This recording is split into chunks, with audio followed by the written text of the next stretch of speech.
Brian Canham from Pseudo. Welcome to Australian Musician. Thank you. So how have you been coping with this COVID year and what's it done to your plans? Oh wow. um, yeah, it's been an interesting year, that's for sure. One wouldn't think you would get all productive, that's for sure. We were most people are just, lounging about and waiting, as we were at the start of the year until it became longer than just the start of the year. Yeah, it was weird. We finished a tour, a great year, and then we've just finished a tour, a national tour in Feb, and then this happened. So we started rummaging around and looking through our archives and seeing if there was something we could do that was, I might just put that like that, that was reasonable, that we could release something. And we're looking through, and then I sort of started collating all our instrumentals. And when I put the instrumentals together, I sort of thought, well, this is a great sort of after-party kind of vibe, something you could chill out to and just listen to background tracks. But as we started doing that, I discovered that I had some ideas already started, some new material, and I thought, well, these are good too. So maybe we can throw in a few new songs. And then the few new songs became a few more new songs. And ultimately it became all new songs nearly, and a couple of old songs revamped, and became the Afterparty album. Yeah. So what's the actual status with Pseudo Echo? Is this a band album, or you did it all on your own and then you bring the band in to perform later? Exactly, yeah. Pseudo Echo, probably not commonly known to most people. It has been myself really pretty much from about the late 90s. And I record everything and do all the stuff. I have a touring band. So the guys are there for touring, and occasionally they'll guest on bits and pieces and, play parts for me if I need stuff. But yeah, generally it's just myself. Yeah. I wanted to go back a bit before we get stuck into the album. Back in the 80s, you guys were everywhere. You're on covers of magazines. Oh, yeah. Like this. Great. Cool. Nice one. You had a great brand of, or still do, a great brand of synth pop. Who were the artists that influenced you in going down that road? Okay, yeah, there were many, really, yeah. Because, I grew up in the 70s, and 70s was all about, rock. And so that new step was when pub rock was kind of the norm in Australia. And I started to realise that every neighbourhood had a band on every corner pretty much, and there was so much competition. So I was looking for an angle, and that's when I started to discover synthesizers and keyboards and that sound. And I thought, there's nobody doing this here. It was right on the eve of bands like Flowers and INXS. They were just tipping it.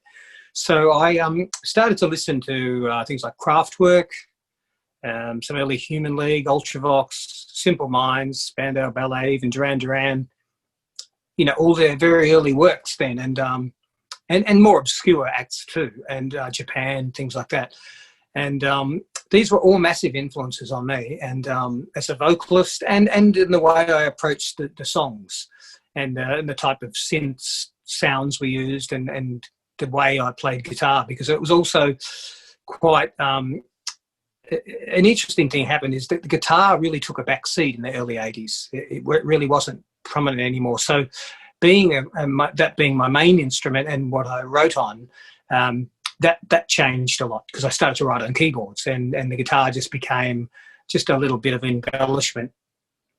Yeah. So did you ever get to support or meet any of those bands that inspired you? I think nearly all of them. Yeah, I think we did. Yeah, most of those bands we at some point played with, shared the stage with or something. Yeah. Of course, so you had a massive top 10 hit in the States with Funky Town. Well, what were your strongest? What are your strongest memories when you think back to that time in the charts in America and touring there? It was pretty amazing. Yeah. The greatest memories for me were the trips on the bus, more than the show maybe, because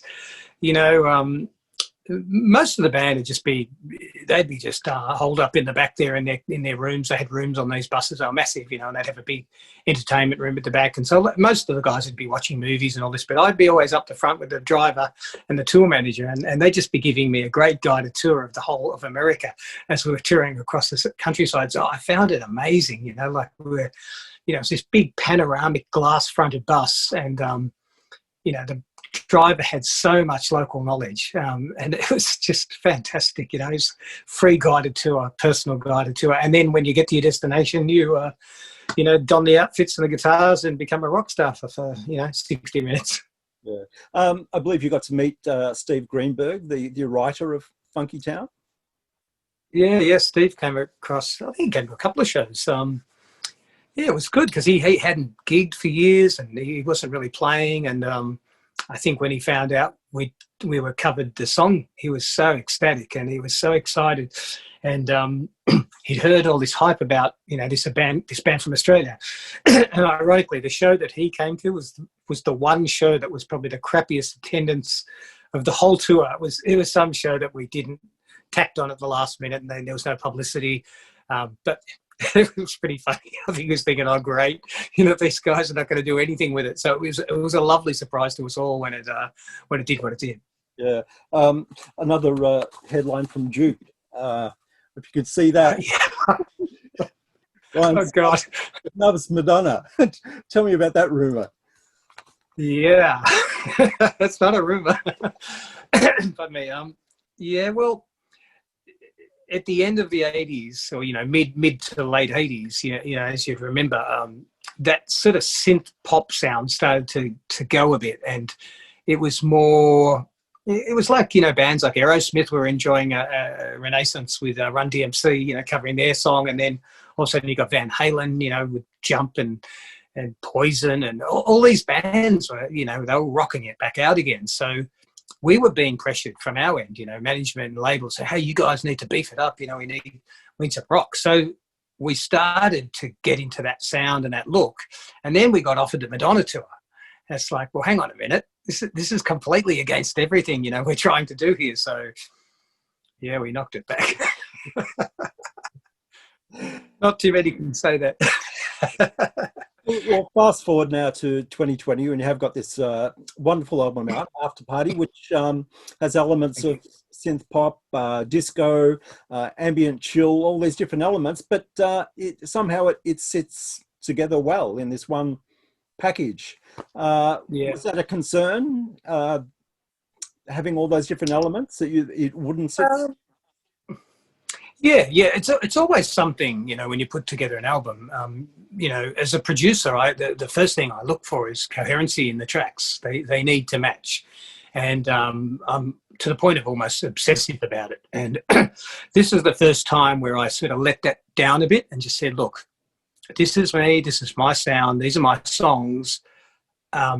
Just give it your all, and let it be what it is. And you know, without sort of hopping genres here and there, I just sort of approached it with passion, really, more than anything. It was one of the few times I haven't been hindered by outside, I won't say interference, but outside influence, perhaps, you know, record companies and agents or whatever, whoever would have an input sometimes.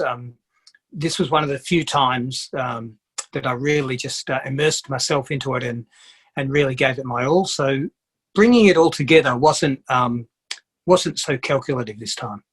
Yeah. The album begins with Morning in Amman, an ambient Middle Eastern flavoured chill piece. Was that created with analog synths or soft synths? How did that come together? I think there's bits of everything in there, because some of it was even archival that I had from a long time ago that I carried over. And that's a theme that I do all the way through Pseudo Echo. There will always be a hark back to something, you know, a decade earlier, 5 years earlier, whatever it is. There'll be something, some elements from something back there will be dragged up onto this and included. So Morning in Amman, yeah, it was just me kind of experimenting and almost noodling on a synth, and then mucking around with some arpeggios and hooking all these things up and finding bits and pieces. And I never really intended it to be a release. It was just something I was doing. And then probably Raquel, my wife, manager slash, she would often hear these tunes when I'm doing them and say, "What's this song? I've never heard this before. You know, what are you doing with it? Let's get this out." So that's when I started collating stuff from the archives, and I thought about it. I thought, well, it's just this big ambient piece. You know, it's got a little bit of this and a bit of that. And then we said, hey, this could be a great intro. This could be the start of it, and then bang into the album. Yeah, so that's how that was. Yeah, it certainly is bang into the album, because the next track has a very brash sounding sound on I'm All Right. How important was the track order? Yeah, we jostled around a bit with it. We would compile playlists, and we would listen to them nightly, and you know, sit back, have a chuff, and see what we could hear and what we could readjust. And yeah, it takes a while, because, you know, it is hard. You've got to decide whether it's going to go with a bang, or it's just going to blend in, or it's going to drop back and have a rest and chill out. So, and because it was primarily designed sort of more as the after-party chill out, the tracks with a bit of energy needed to be spaced right. Then we said, well, do they need to be spaced right? Should they be sometimes a few in a row? So yeah, it was a chore. It was a chore. Yeah, the track Quasar is probably my favourite track on the album, and I love the double guitar parts. How did you achieve that? Yeah, that was something. Last year I bought myself this little looper pedal. I've never really been a real looper, because I just record and hit cycle. It's the same sort of thing. But the looper pedal made sense because I could quickly do it without setting up the computer, and I could just have it in my amp, and it's all raw, and I can just do it and jam along with ideas. And it's great for practicing and all sorts of things. And I would often just play a scale or a riff or a part, then just loop it and just go, what can I do with this now? And then that was born exactly like that. I just played one note, and then I just harmonized it, and I harmonized it again. I had this kind of triad, you know, looping around. I thought, oh, this is pretty cool. So I quickly sort of reproduced it into my proper recording with, you know, with all the right amps and everything. And I just had that. And I didn't really know what I was going to do with that. And I said, well, could this be something that just comes and goes? And then I think I found the chords around the riff, and then expanded the chords with the bass notes to bring it into when you strip it down now, because I've tried to reproduce it, and I was surprised at how many variations I could do over two chords and one riff. And that's exactly what I did. I just kept building it until I had this sort of whole tune, and it nearly was just going to be an instrumental. And it sort of was fitting on the album. And then I said, oh, well, you know, maybe I should think about some more vocals. You know, I'm sure our audience will probably want to hear my voice, which came mainly from Raquel rather than me, because I was quite happy to just play guitar all over it. So yeah, it's funny. I just sat down one night and kicked back and just wrote out some lyrics. And I never usually write that way. I usually write a melody and then fit the lyrics in. And so this year especially, I really took a different view, and I wrote all my lyrics first, and then said, okay, I'm going to write the message I want to say. Then I'm going to do some, you know, linguistic acrobatics and stretch it and mold it into a song, which is real fun. It's challenging, and it's real fun. And you end up with a much more varied melody without it being exactly the same every time, which is nicer for, you know, repeated listens. You immerse into it, and each time you pick up another flick of the melody and the timing and things like that. So, and same with the vocals. They were much like the guitar. I had most of the track done, and then one night I just sort of set up, the vocal setup, had it all going, turned out all the lights, and had a chuff, and just said, all right, I'm going to attempt to sing these words on this song. And I had no idea what the melody was. So I just said, well, I'll just ad-lib it. I can ad-lib on guitar. I can do the same with my voice. And I just literally looked at those words. And I do have a rule of never reading lyrics when I sing them, because you never sing them properly. So I did have to really look at it quite a few times and go, okay, it's not that many lines. I'll just get this bit together. And I kind of wrote it in pieces. So I started with the verse, Then I sort of came up with the Quasar line, and then I came up with another line, and I just kept adding to it, and I kept adding to the harmonies, and then it can be a chore because, you know, I'm producing and engineering myself as well. So it's, you know, here we are in lockdown, so like I can call the crew in. So I was pretty much left to my own devices, but it was fun. It was real fun doing it that way. What's your home studio setup? What's the interface you use and production software? Okay, well, I use Cubase, Pro 10, maybe the latest, whatever that is, Cubase, which I've been using since, gosh, the late 80s, I think.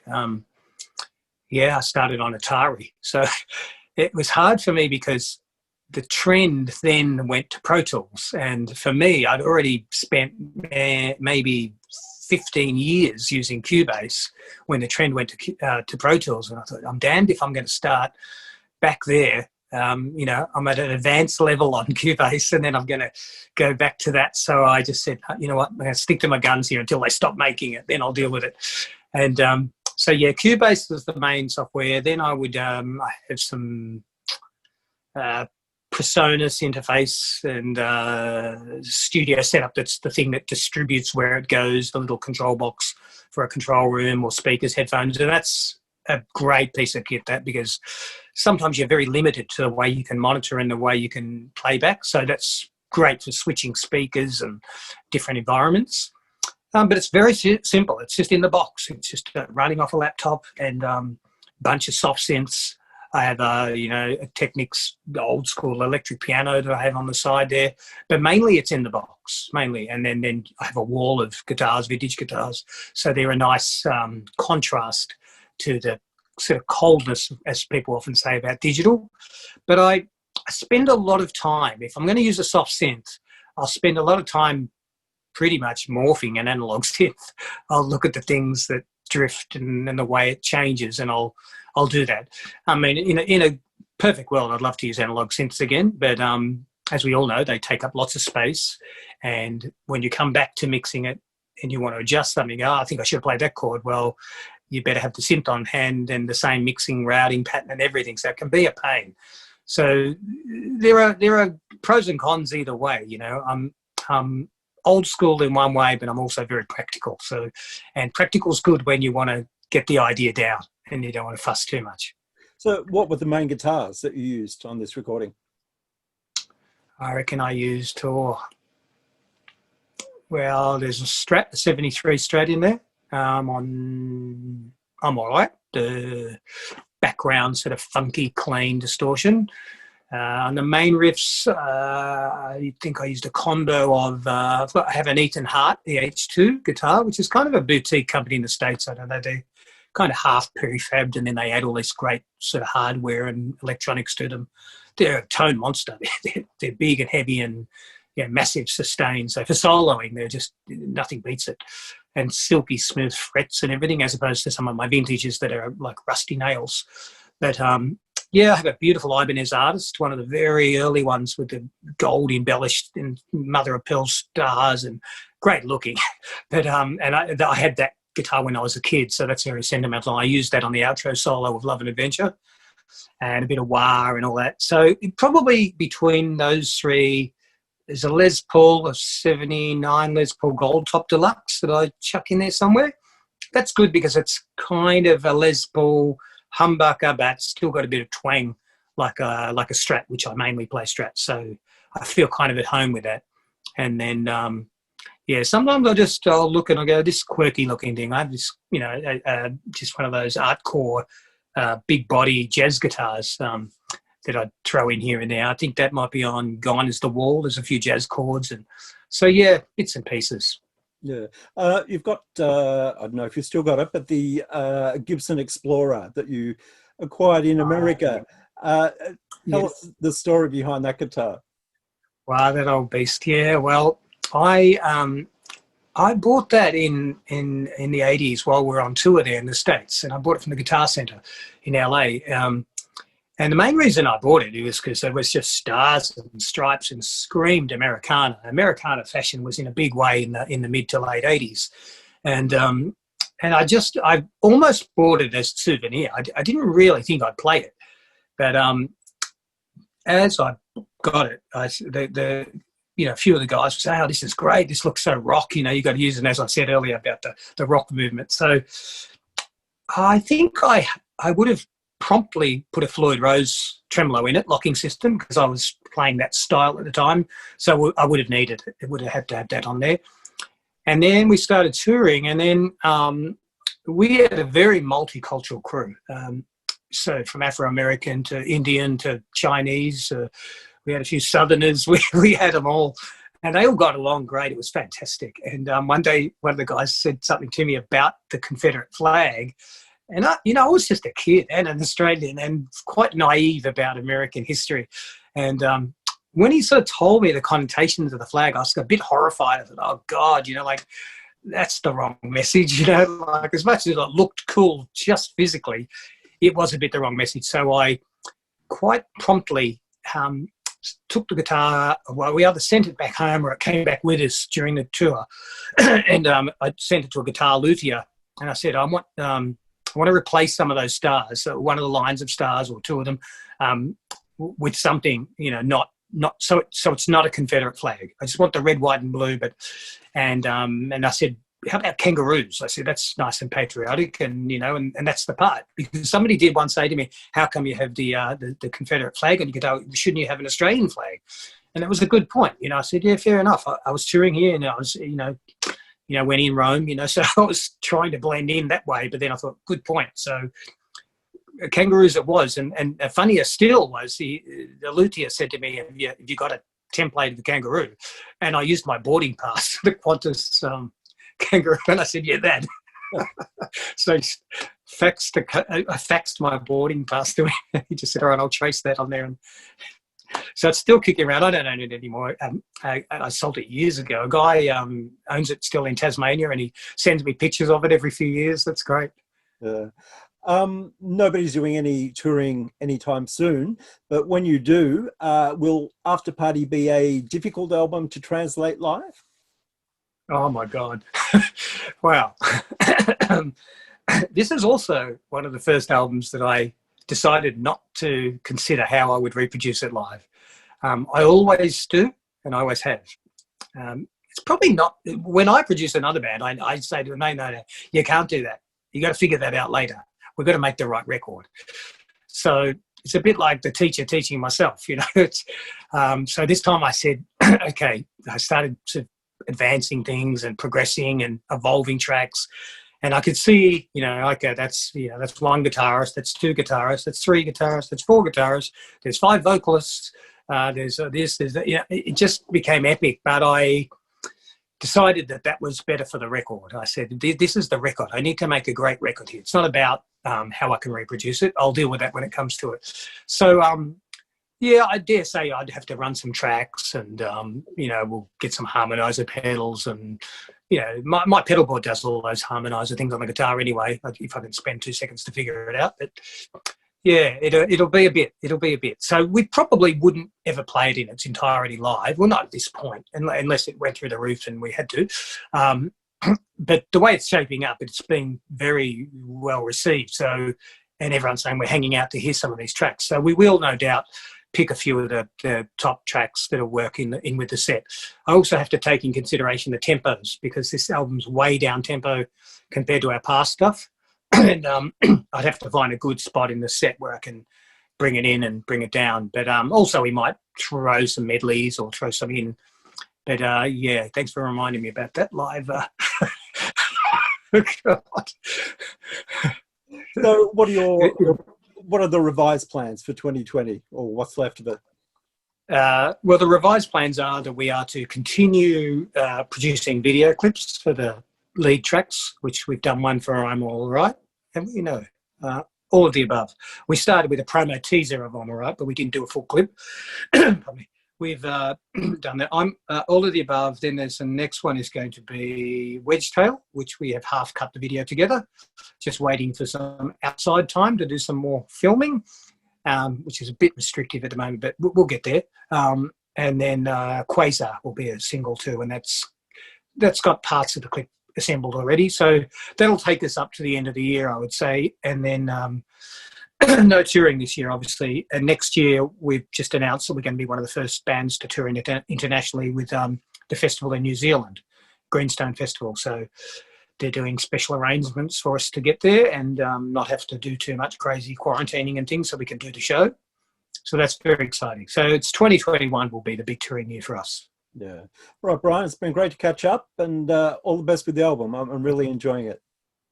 Yeah, thank you. Thanks for listening. Cheers.